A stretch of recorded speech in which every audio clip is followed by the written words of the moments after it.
예산에서도 솔로몬이 참 순수한 마음으로 하나님을 바라볼 때는요, 하나님께서 만 가지 축복을 주셨잖아요, 그죠? 근데 솔로몬이 하나님보다 부를 먼저 축적을 하고 또 건축물을 세우는데 인생 일대를 다 바쳤습니다. 또 나라의 안위와 나라를 외교적으로 튼튼하게 하기 위해서 수많은 이방 나라들의 공주들과 정략 결혼에 온 심혈을 다 기울였다는 거예요. 군사력을 또 정비하기 위해서 온 마음을 다 쏟았어요. 또 그리고 어떻습니까? 또 많은 나라들을 이렇게 뭔가 정치적으로 또 관리하기 위해서 많은 나라들과 또 무역의 협약을 맺고 또 많은 나라들로부터 또 고가의 사치품들을 많이 이렇게 수입하는 그런 일들도 진행했다는 겁니다. 근데 이렇게 놀라운 은혜와 축복 속에 태평성대를 이루었던 그 모든 것들이 하나님의 은혜잖아요, 그죠? 네, 하나님의 은혜인데 그 하나님의 은혜를 솔로몬이 하나님의 은혜라 생각하지 않고 자기가 잘나서, 자기가 지혜로워서, 자기가 똑똑해서, 자기가 외교적으로 수완이 좋아서, 또 정략적으로 뭔가 전략과 전술을 잘 세워서 그렇게 이스라엘을 태평성대로 만들었다, 그렇게 자부하고 있었다는 거예요. 그러니까 하나님보다 자기가 세운 그 공로와 업적을 더 높였던 거죠, 그죠? 하나님을 아예 안 섬긴 게 아니에요. 성경에서 나오는 악인이라고 하는 존재들 있잖아요. 악인이라고 하는 존재는 하나님을 안 믿었다는 게 아니에요. 하나님을 믿었지만 하나님의 존재를 약하게 했다는 게 악인들의 모습이라는 겁니다. 성경에서 나와 있는 악인들의 모습이 그렇습니다. 오늘 등장하고 있는 르호보암도 마찬가지고 지난번에 봤던 여로보암도 마찬가지라는 거예요. 그들이 악한 길로 악인의 길을 걸어갔다는 거예요. 하나님을 안 믿은 게 아니에요. 하나님을 그만큼 뭡니까? 절대적인 가치로 여기지 않았다는 것을 얘기하는 겁니다. 근데 솔로몬이 그런 엄청난 우상과 또 죄악에 이렇게 물들어 가니까 하나님께서 이제 진노하시고 징계를 내리셨어요. 우리가 알다시피 북쪽과 남쪽으로 나라를 나눠버렸습니다. 근데 하나님의 징계라고 하는 것은요, 그 징계가 곧 멸망을 얘기하는 건 아닙니다. 징계는 항상 언제나 그 안에 기회를 내포하고 있습니다. 하나님께서 자녀들을 그 부모가 회초리를 때릴 때 그 무자비하게 자녀들을 그렇게 미워해서 자녀들 잘못되라고 징계 회초리를 때리는 건 아니잖아요, 그죠? 항상 자녀들이 잘 되라고 뭔가 여지를 남겨놓는 거잖아요. 자녀들이 마음을 돌이켜서 이제 올곧게 살아갈 것을 권면하기 위한 그런 자구책으로다가 채찍을 대야 한다는 거예요. 하나님의 징계 회초리도 마찬가지입니다. 북쪽이든 남쪽이든 하나님의 말씀을 온전히 순종하는 그런 왕국으로 세우기를 하나님께서는 그렇게 하나님의 말씀을 따라 살아가는 백성들에게 언약의 축복을 또 은혜의 축복을 주시기로 작정하셨던 거잖아요, 그죠? 그래서 여로보암에게 다윗이 나에게 정말 신심을 다했던 것처럼 너가 내 말을 청종하고 언약을 지키는 삶을 살아가게 될 경우에는 북쪽이라 할지라도 이스라엘을 나뉘어서 북쪽 왕조를 세웠다 할지라도 그 북쪽 왕조를 언약의 축복을 주리라 하고 약속하셨다는 거예요. 근데 여로보암이 어떻게 했던가요? 정말 하나님의 백성으로 온전히 살아보려고 했는데 삶의 현실이 그렇지 못하다는 거예요. 왜 그렇습니까? 자기가 나름대로 하나님을 신실하게 믿어보고 싶은데 성전이 없어요. 성전이 어디에 있습니까? 성전이 남쪽에 있단 말이죠. 그리고 백성들은 절기 때마다 남쪽으로 가려고 한단 말이죠. 그러니까 백성들을 북쪽에다가 꼭꼭 묶어놔야 되는데 하나님은 장소를 불문하고 하나님을 바라보시는 그 장소를 택해서 하나님께 예배를 드리면 되거든요. 그런데 여로보암이 그걸 놓쳐버렸어요. 그래서 야, 눈에 보이지도 않는 하나님, 이거 어떻게 해야 되지? 라고 하다가 그가 배운 게 그런 거니까 우상을 세웠다는 거죠. 우상을 떡하니 세웠어요. 백성들이 내려가는 그 길목에다가 딱 세워갖고 내려가지 않고도 우상의 지역에서 우상에게 섬기면 그게 다 하나님의 축복받을 수 있는 비결이야. 우상을 섬기는 또 제사장도 일반 제사장으로 세웠습니다. 우상이 정말 조그만하게 창궐하게 우상의 제단을 아예 그냥 북쪽의 모든 백성들이 만연하게 찾을 수 있는 장소로다가 만들었다는 거예요. 그래서 하나님이 진노의 징계를 내리시고 어떻게 했던가요? 하나님을 떠나고 있는 이 여로보암을 향해서 너의 왕조의 끝이 보이는 것 같다라고 그렇게 말씀하셨다는 거예요. 왕조의 끝이 보인다라고 하는 건 뭡니까? 여로보암의 그 아들들이 여로보암의 그 후계를 이어야 되는데 후계를 잇지 못한다는 거예요. 새로운 왕을 준비하시겠다는 거예요. 솔로몬이 하나님을 떠났을 때, 하나님을 외면했을 때, 하나님보다 우상에 그 마음을 드리웠을 때 어떻게 했던가요? 하나님께서 누굴 준비하셨죠? 다윗을 준비하셨잖아요. 그러니까 하나님께서 예정된 그 축복과 예정된 그 축복의 촛대가 있어요. 사명의 촛대가 있단 말이죠. 근데 그 사람이 그 사명과 축복을 거부하고 받아들이지 못하게 되면은 그 사명과 그 축복은 누구한테 갑니까? 그 사명과 그 축복을 받을 만한 사람한테 이동한다는 거예요. 여로보암의 축복과 이 여로보암의 우리 하나님의 언약의 촛대가 나중에 다른 왕조로 넘어가요. 혈통적으로 다른 사람한테 넘어간다는 거예요. 마치 사울의 이 놀라운 그 축복의 모든 권한이 다윗으로 넘어갔듯이 그렇게 된다는 거예요. 그래서 아무튼 여로보암의 지난번 그의 죄악과 결말을 우리가 말씀 가운데 살펴봤습니다. 오늘은 이제 북쪽이 아니라 남쪽을 이제 바라보는 거예요. 남쪽은 이제 솔로몬의 아들 르호보암이 이제 남쪽 유다 왕국을 이제 세우는 거지 않습니까? 그죠? 근데 르호보암의 그 어떤 그 신앙의 한계성을 드러내고 있는 그런 표현을 볼 수가 있어요. 어떤 표현을 볼 수가 있느냐면요. 21절과 31절을 보시게 되는데 이 르호보암의 어머니가 어떤 출신 배경을 갖고 있는지가 나와 있습니다. 어떤 출신 배경으로 나와 있냐면 21절 끝자락을 보시게 되면 그의 어머니의 이름은 나아마요 암몬 사람이더라. 31절 끝자락에도 보시면요. 그의 어머니의 이름은 나아마요 암몬 사람이더라. 뭔가 같이 반복을 하고 있어요. 그죠?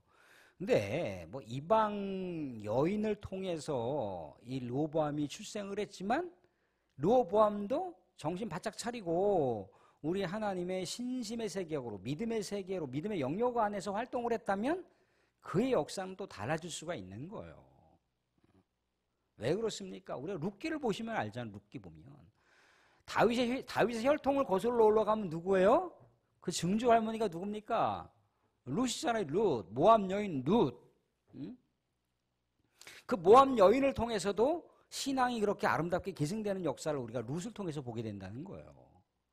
그런데 이렇게 암몬 여자를 통해서 낳은 아들이라 할지라도 르호보암이 정말 영적으로 우리 하나님 앞에 정말 엎드려서 신심을 다하여 살아갔다면 그의 왕국은 아마 견고한 마치 솔로몬의 부귀영화 태평성대를 누리는 그 축복의 버금갈 정도로 하나님께서 언약적 축복을 부어주실 거라는 거예요.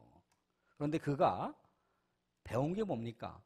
아버지가 우상을 섬겼다는 거. 이방 여인들과 정략 결혼을 하면서 이방 여인들이 섬겼던 우상에 그의 아버지 솔로몬이 영향을 받아서 하나님의 성전과 왕궁에다가 우상을 세워놨다는 거예요. 어깨너머로 그걸 받지 않았겠습니까? 그죠? 그의 어머니가 우상을 섬겼고 그의 아버지 솔로몬이 우상을 섬기니까 자연스럽게 그 아들 르호보암이 따라서 우상을 섬기고 있는 장면인 거예요.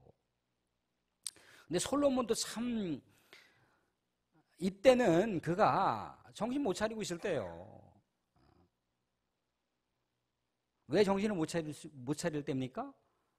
아니 그러면 적어도 자기 아들이 그렇게 우상을 섬기는 일을 너무 이렇게 쉽게 마음에 열려져 있거나 쉽게 받아들이거나 어머니가 우상을 섬기는 것을 따라하는 행위를 보게 되면 뭔가 단호하게 조치를 취했어야죠. 그죠? 다윗 그 아버지 그 우리 하나님의 그 신앙의 등불과 같은 다윗의 신앙의 계승을 이어갈 솔로몬의 그 아들이 할아버지의 신앙의 계승을 이어갈 수 있도록 솔로몬이 뭔가 조치를 취했으면 뭔가 달라졌을 거 아니에요, 그죠? 자기는 비록 우상을 섬겼지만 그의 아들만큼은 우상을 섬기게 하는 것이 아니라 우리 하나님께서 다윗에게 주신 언약적 축복이 계속해서 계승될 수 있도록 그렇게 조치를 취했어야 되는데 그러지 못했다는 거예요. 그래서 이 예루살렘에서 오늘 보시게 되면 예루살렘에서 17년 동안 왕정 정치를 한 거예요. 17년 동안 이 예루살렘이라고 하는 것은요, 하나님께 특별하게 세우신 영적 센터란 말이죠. 이 영적 센터에서 하나님 앞에 정말 깨어있는 신실한 왕으로서 거듭났었다면 뭔가 달라졌겠죠, 그죠?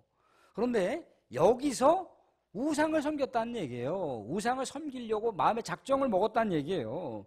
그러니까 22절에 뭐라고 이해합니까? 유다가 여호와 보시기에 악을 행하되 그의 조상들이 행한 그 모든 일보다 뛰어나게 하여 그 범한 죄로 여호와를 노엽게 하였으니, 조상들이 행한 것보다 그 조상들이 뭘 행했습니까? 조상들이 광야에서 기껏 해봐야 아론의 금송아지 우상을 섬겼다는 것 그것뿐이에요.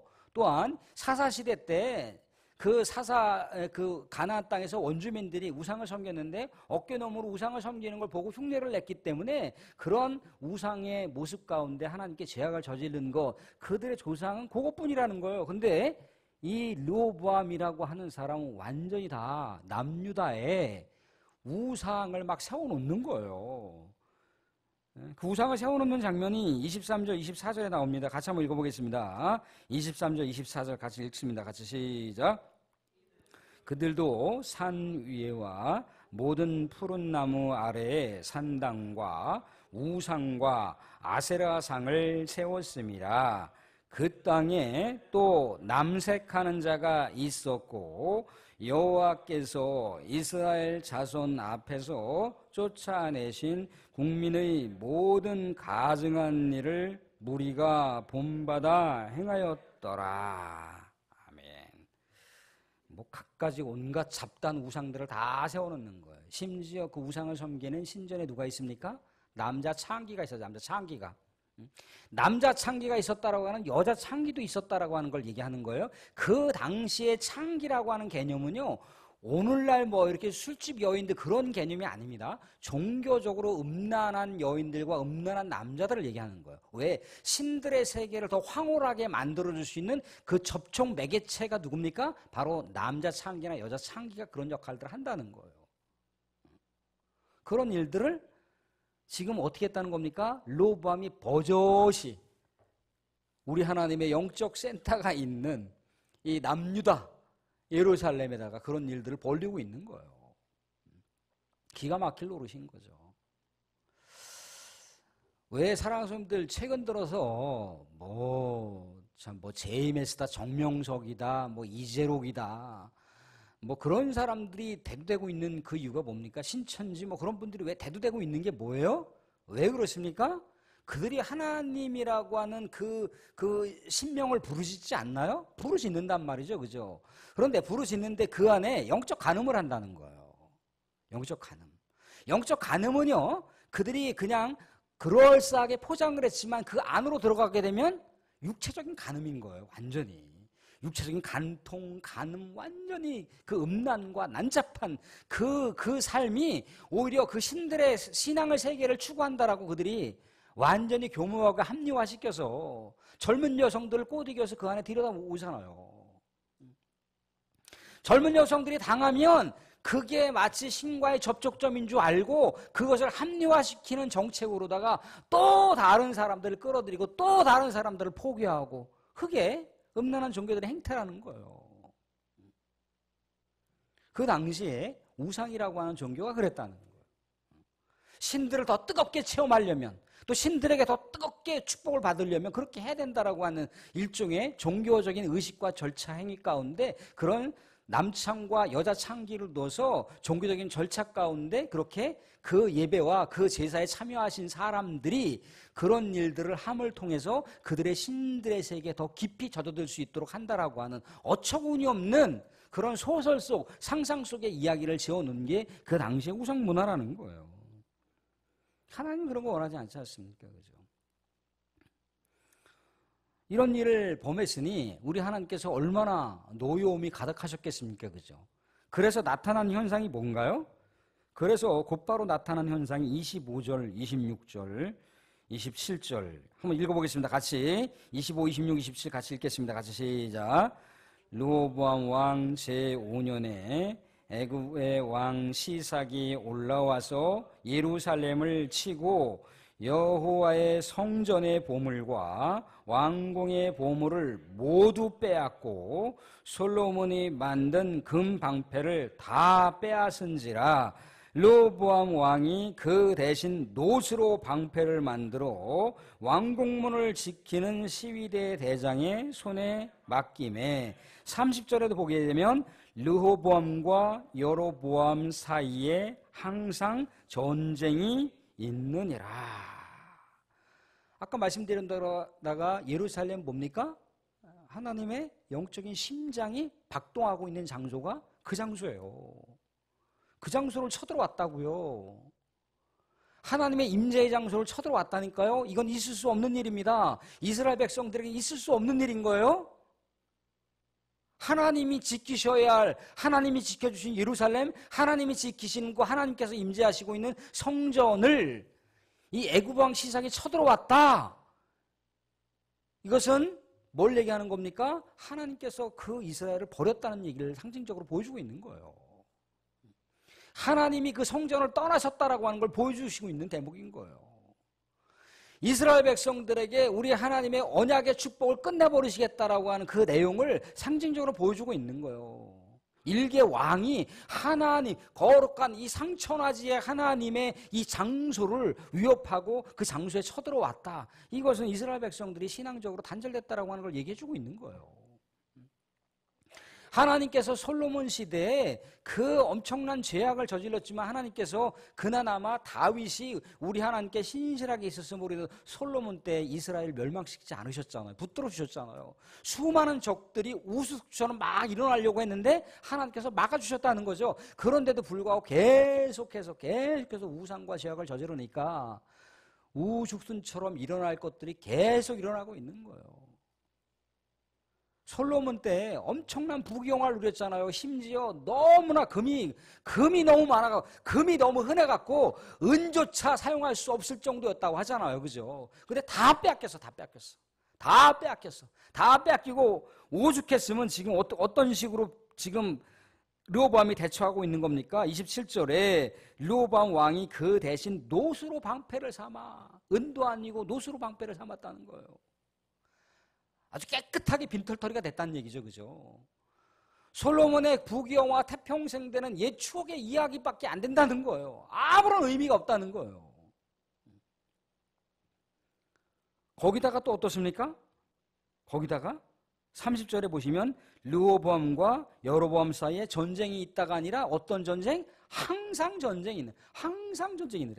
하나님께서 얼마나 이스라엘을 지켜주시고 보호해주시고 이스라엘의 평화를 우리 하나님께서 얼마나 사모하셨습니까? 그래서 솔로몬의 이름이 샬롬이잖아요. 샬롬. 평화의 왕이란 말이죠. 하나님께서 솔로몬을 통해서 샬롬의 역사를 만들겠다라고 하는 하나님의 강렬한 의지가 솔로몬의 이름 가운데 담겨 있는 거예요. 근데 솔로몬이 다 거들먹었고 다 거덜냈고 르호보암이 또 다 거덜냈고 그 북쪽이었던 여로보암이 다 거덜내고 있는 거예요.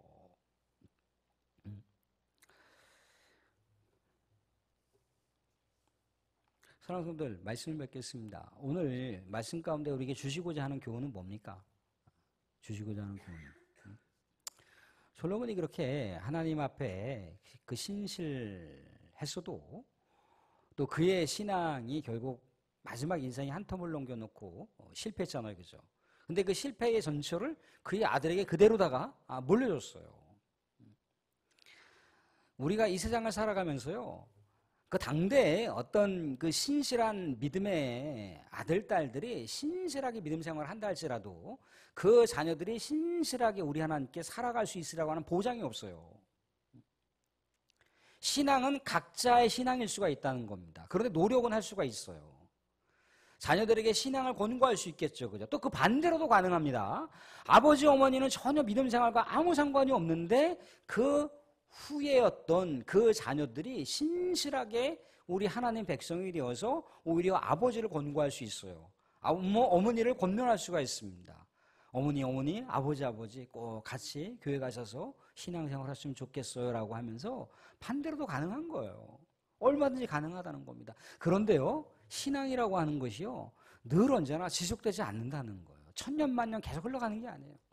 하루아침에 이 바닥을 칠 수도 있고 하루아침에 곤두박 칠 수 있는 것이 신앙이라는 겁니다. 그래서 하나님 앞에 우리가 내 스스로를 자랑할 수가 없어요. 늘 언제나 하나님 앞에 겸비하고 겸손해야 된다는 거예요. 사랑하는 사람들, 이스라엘의 종교개혁을 일으켰던 이 히스기야 왕, 우리 하나님 앞에 기도를 통해서 그 엄청난 아수르 대군을 하나님의 기도를 통해서 싹쓸이해버렸던 그 기도의 그 영성을 추구했던 왕, 이스라엘의 종교개혁을 추구했던 왕이 히스기야 왕이에요. 그의 아버지는 악명 높은 아버지였다는 겁니다. 그러면 그렇게 우리 하나님 앞에 신실했던 히스기야의 그 아들은 또 그 아버지보다 더 악명 높은, 이스라엘 유다 역사 가운데 최고로 악명 높은 그런 아들이 됐다는 거예요. 근데 분명한 건 뭐냐면, 부모는 또 자녀들에게 신앙을 권고할 수 있어야 된다는 것이고, 또 자녀들도 부모의 신앙을 늘 언제나 같이 이렇게 서로 같이 세워갈 수 있는 게 있어야 된다는 거예요. 그게 신실한 가정을 세워가는 길입니다. 신실한 가정을 계승할 수 있는 길이라는 거예요. 그럴 때 축복의 촛대가 계속해서 면면이 후세들에게 넘어갈 수가 있고요, 축복의 촛대뿐만 아니라 축복이 계속해서 그 후세대들에게 스며들 수가 있다는 거예요. 그렇지 않으면 축복의 촛대와 우리 하나님의 사명의 촛대는 얼마든지 이동할 수가 있다는 거예요. 또 하나 우리가 여기 생각해 볼 수 있는 건 뭡니까? 어떤 건가요? 우리 공동체에서 지금 잠깐 예배를 드리고 있습니다. 공동체적으로 드려지는 예배 가운데 우리가 우리 하나님, 우리 공동체적인 예배를 드릴 수가 있고요, 공동체적으로 우리가 부르짖는 하나님을 우리가 부르짖을 수가 있습니다. 그런데 공동체적으로 이렇게 우리 같이 모여서 같이 예배 드리고 같이 찬양하고 같이 기도하고 같이 말씀 교제하는 건 뭐냐면, 공동체적으로 엄청난 우리 하나님께서 부어주시는 에너지가 있어요. 그런데 우리가 이제 각자 흩어지게 되잖아요. 그러면 우리는 개인적으로 나의 하나님을 고백할 수 있어야 된다는 거예요. 개인적으로 나의 하나님이 되어야 된다는 거예요. 그 하나님이 공동체에서 부르짖는 하나님이 아니고 나의 하나님이 되어야 되는 거예요. 그래서 다윗의 시편을 보세요. 다윗의 시편을 보시게 되면 우리의 하나님이라고 고백한 것들이 많지 않아요. 뭐라고 고백합니까? 나의 하나님이라고 고백한다. 나의 하나님이라고 고백한다는 거예요. 나의 하나님. 그러니까 공동체적으로 우리가 우리 하나님께 예배드림을 통해서 우리 하나님이라 위할 수 있지만, 그 하나님이 나 개인적으로도 나의 하나님이 되셔야 된다는 거예요.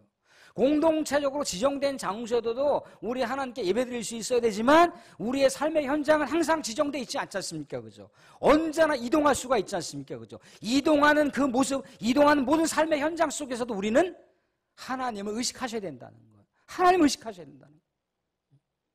얼마 전에 강남인가 서울 강남에서 CCTV 때문에 그 3인조 강도 살인들이 딱 잡혔잖아요. 그죠? 그 CCTV라고 하는 게 얼마나 모든 속속들을 다 관찰할 수 있지 않습니까? 그죠? 우리는 하나님을 그렇게 의식하셔야 돼요.